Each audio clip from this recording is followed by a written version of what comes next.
Champ? How you doing today? Good, man. Good. All right, good. So just coming off a big weekend after seeing the Deontay Wilder fight and Tyson Fury, the new heavyweight WBC champion. Yes. What'd you take of that fight? I thought it was a tremendous fight. It was a 50-50 fight going in. I did not expect it to be as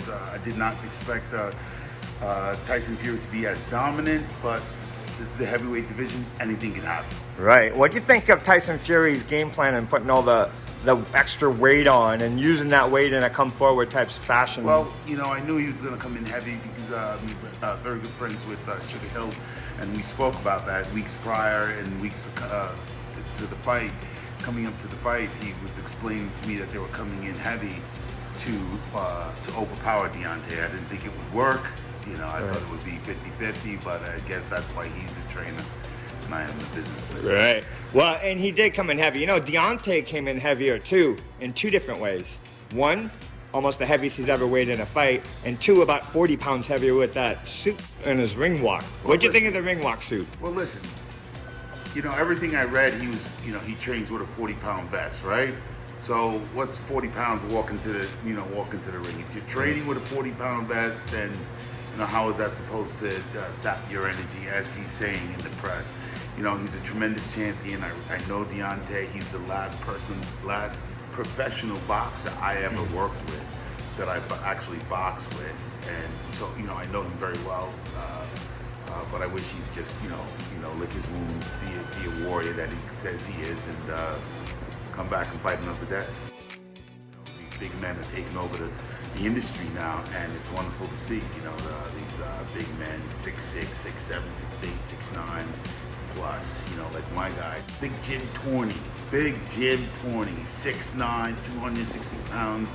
We're excited to see him make his pro debut on Bad Promotions, March 20th. Come out and see it. It's going to be awesome. 2020, I'd love to see Anthony Joshua and Tyson Fury. I think Tyson Fury mops the floor with him, and I'd like to see him come back and give Deontay Wilder the rematch after that.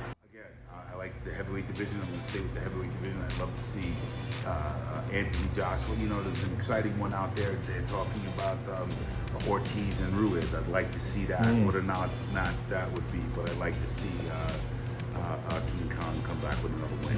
What do you think about some of the guys just below them that are coming up, like Kaunaki and some of those guys that are making the names for them, Joe Joyce and names like that? Kaunaki, these guys, some of these young heavyweights, it's a tough division.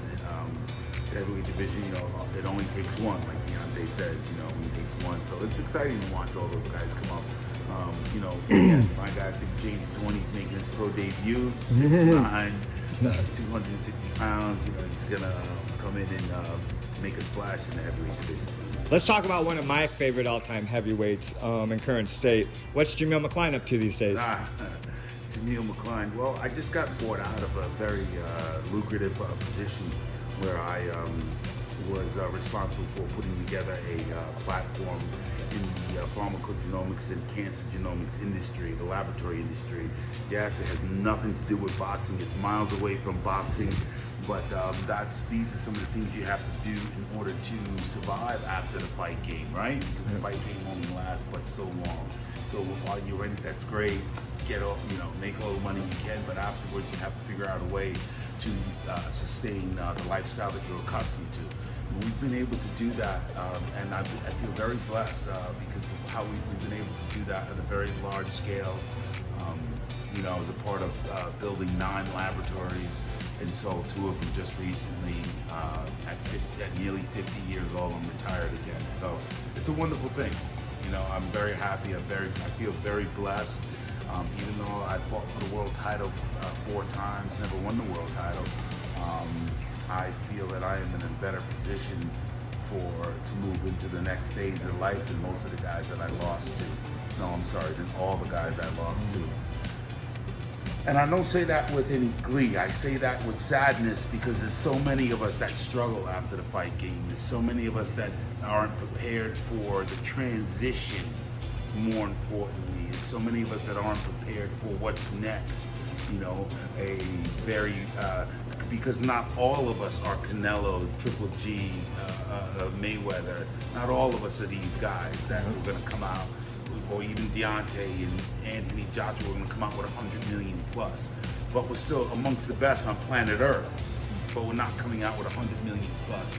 So I am an advocate in the fight game for what's next. Let's concentrate on being the best we can possibly be now at what we're doing, but what's next? What are we doing next in the next phase? Like, how are we preparing now for what's next? And this is where I come in, and I counsel a lot of the young guys and on these facts. This is going to be a great year for the heavyweight division, for boxing itself, because boxing again is proving itself to be, even though the MMA kind of took some of our athletes away, because they make stars at when a guy is 11-2, they're a star, Right. But I see the fight game making a major comeback. I see these massive purses are really exciting the populace and exciting some of the younger fighters to stay in boxing as opposed to moving over to MMA. And we're happy to see that. I see 2020 being a big year as it relates to revenue generation in gates in the fight game. And that's exciting for everyone, for the fans, the athletes, the fighters, everyone in the game. All right, champ, I appreciate you taking the time. Big James Torney, March 20th. Come check him out.